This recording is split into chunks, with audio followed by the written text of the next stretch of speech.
Hello friends, welcome to my channel study with Shilpi. Friends, हम लोग UGC NET exam geography, TGT, PGT geography and all upcoming geography exams की तैयारी कर रहे हैं। फ्रेंड्स, आज हम ज्योग्राफी में पढ़ेंगे जियोमॉर्फोलॉजी के एक महत्वपूर्ण टॉपिक के बारे में, जो कि है अंतर्जात शक्तियाँ एवं बहिर्जात शक्तियाँ, जो कि हमारे आने वाले एग्जाम के पॉइंट ऑफ व्यू से मोस्ट इम्पॉर्टेंट है। तो आइए फ्रेंड्स, शुरू करते हैं।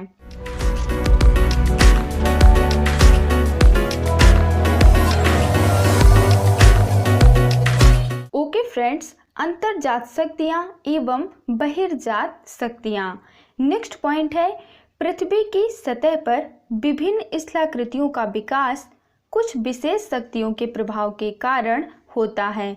इन शक्तियों में आंतरिक एवं बाह्य शक्तियाँ आती हैं। इन दोनों शक्तियों के प्रभाव से ही भूपटल के स्वरूप में परिवर्तन आता है तथा भूपटल पर दृष्टिगोचर होने वाले विभिन्न स्थलाकृतियों का विकास होता है। इन स्थलाकृतियों को धरातल का उच्चावच लक्षण कहा जाता है। ठीक है फ्रेंड्स, तो धरातल पर जितनी भी स्थलाकृतियां आप देखते हैं, उन स्थलाकृतियों का निर्माण दो कारणों से होता है। एक होती हैं आंतरिक शक्तियां और दूसरी होती हैं बहिर्जात शक्तियां। और आज हम यहाँ पर यही समझने वाले हैं कि आंतरिक या अंतर्जात शक्तियां एवं बहिर्जात शक्तियां क्या होती हैं। ठीक है फ्रेंड्स, नेक्स्ट पॉइंट है, धरातल पर पाए जाने वाले विभिन्न स्थल रूपों का निर्माण दो प्रकार की शक्तियों की परस्पर क्रिया का परिणाम होता है, जिसमें सबसे पहली शक्ति है अंतर्जात शक्ति यानी इंडोजेनेटिक फोर्स और दूसरी है बहिर्जात शक्ति यानी एक्सोजेनेटिक फोर्स। ओके फ्रेंड्स, तो आपको याद रखना है कि धरातल पर पाए जाने वाले विभिन्न स्थल रूपों का निर्माण दो प्रकार की शक्तियों की परस्पर क्रिया का परिणाम होता है, अंतर्जात शक्तियाँ और बहिर्जात शक्तियाँ। सबसे पहले हम जानेंगे कि अंतर्जात शक्तियाँ इंडोजेनेटिक फोर्स क्या होते हैं। तो पृथ्वी में आंतरिक परिवर्तनों के फलस्वरूप उत्पन्न बल जो भूपटल पर विषमताओं के लिए उत्तरदायी होता है, वही होती हैं अंतर्जात शक्तियाँ। इसके अंतर्गत आकस्मिक बल जैसे ज्वालामुखी, भूकंप, भूस्खलन आदि तथा पटल विरूपक बल जैसे कि महाद्वीपीय जनक बल तथा पर्वत निर्माणकारी बल आदि आते हैं। पर्वत निर्माणकारी बलों में तनाव बल जैसे भृंग, चटकन तथा दरार बल आदि एवं संपीड़न बल जैसे वलन एवं संवलन बल आते हैं। ठीक है फ्रेंड्स, तो आपको याद रखना है कि पृथ्वी में आंतरिक परिवर्तनों के फलस्वरूप उत्पन्न बल जो कि भूपटल पर विषमताओं के लिए उत्तरदायी होता है, आंतरिक बल कहलाता है। इसके अलावा फ्रेंड्स, आपको याद रखना है कि इसके अंतर्गत आकस्मिक बल क्या होते हैं। आकस्मिक बल जैसे कि ज्वालामुखी, भूकंप तथा भूस्खलन तथा पटल विरूपक बल जिसके अंतर्गत क्या क्या आता है, जैसे महाद्वीपीय जनक बल तथा पर्वत निर्माणकारी बल आदि आते हैं।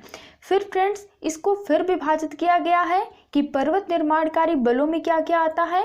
तो आपको याद रखना है कि पर्वत निर्माणकारी बलों में आता है तनाव बल, भृंग और चटकन तथा दरार बल। और संपीड़न बल में क्या क्या आता है, तो संवलन और वलन, ये किस में आते हैं, संपीड़न बल में आते हैं। ठीक है फ्रेंड्स, तो आपको इन सभी पॉइंट्स को याद रखना है कि पृथ्वी के आंतरिक परिवर्तनों के फलस्वरूप उत्पन्न बल जो भूपटल पर विषमताओं के लिए उत्तरदायी होता है, उसे आंतरिक बल कहते हैं। इसके अंतर्गत आकस्मिक बल जैसे ज्वालामुखी, भूकंप और भूस्खलन तथा पटल विरूपक बल जैसे कि महाद्वीपीय जनक बल और पर्वत निर्माणकारी बल आदि आते हैं। इसके अलावा पर्वत निर्माणकारी बलों के अंतर्गत भृंग, चटकन और दरार बल और संपीड़न बल के अंतर्गत वलन तथा संवलन बल आते हैं।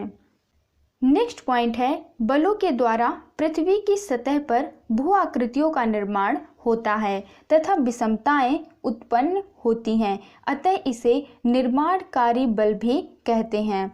ठीक है फ्रेंड्स, तो आपको याद रखना है कि जो बल होते हैं इनके द्वारा पृथ्वी की सतह पर भू आकृतियों का निर्माण होता है और विषमताएं भी उत्पन्न होती हैं, इसीलिए इन्हें निर्माणकारी बल भी कहते हैं। नेक्स्ट पॉइंट है बहिर्जात बल, एक्सोजेनेटिक फोर्स। पृथ्वी की सतह पर उत्पन्न होने वाले बल जिनका भूपटल पर प्रमुख कार्य अनाच्छादन होता है बहिर्जात बल कहलाते हैं।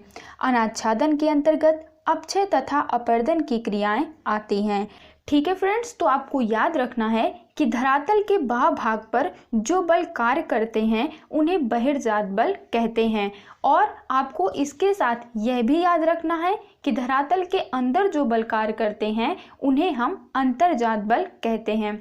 इसके अलावा फ्रेंड्स, जो बहिर्जात बल है उसका प्रमुख कार्य होता है अनाच्छादन। और अनाच्छादन के अंतर्गत क्या क्या आता है, तो आपको याद रखना है कि अनाच्छादन के अंतर्गत अपक्षय तथा अपर्दन की क्रियाएं आती हैं। फ्रेंड्स, ये एक मोस्ट इम्पॉर्टेंट पॉइंट है, आपसे एग्जाम में पूछा जा सकता है कि अनाच्छादन के अंतर्गत कौन कौन सी क्रियाएं आती हैं। तो अब आप याद रखेंगे कि अनाच्छादन के अंतर्गत अपक्षय तथा अपर्दन की क्रियाएं आती हैं। अब जानते हैं कि अपक्षय क्या होता है और अपर्दन क्या होता है। फ्रेंड्स, अपक्षय वह क्रिया होती है जिसके द्वारा चट्टानें अपने ही स्थान पर टूट फूट कर जमा होती रहती हैं। और अपर्दन वह प्रक्रिया होती है जो उन टूटी फूटी चट्टानों को एक स्थान से दूसरे स्थान पर ले जाती है और साथ ही उस रास्ते में जो चट्टानें मिलती हैं उनका अपर्दन यानी कटाव भी करती है। तो यानी अपक्षय में क्या होता है, चट्टानें अपने स्थान पर टूट फूट कर इकट्ठी होती जाती हैं। लेकिन अपर्दन में दो क्रियाएं होती हैं, एक उस टूटे फूटे भाग को एक स्थान से दूसरे स्थान पर ले जाना और साथ ही रास्ते में आने वाली चट्टानों का कटाव भी करना। ठीक है फ्रेंड्स, तो अब आप याद रखेंगे कि अपक्षय और अपर्दन क्या होता है। तो फ्रेंड्स, ये था जियोमॉर्फोलॉजी का मोस्ट इम्पॉर्टेंट टॉपिक, अंतर्जात बल एवं बहिर्जात बल। आई होप कि आपको ये वीडियो पसंद आया होगा। मिलते हैं हमारे नेक्स्ट वीडियो में। Thank you for watching this video.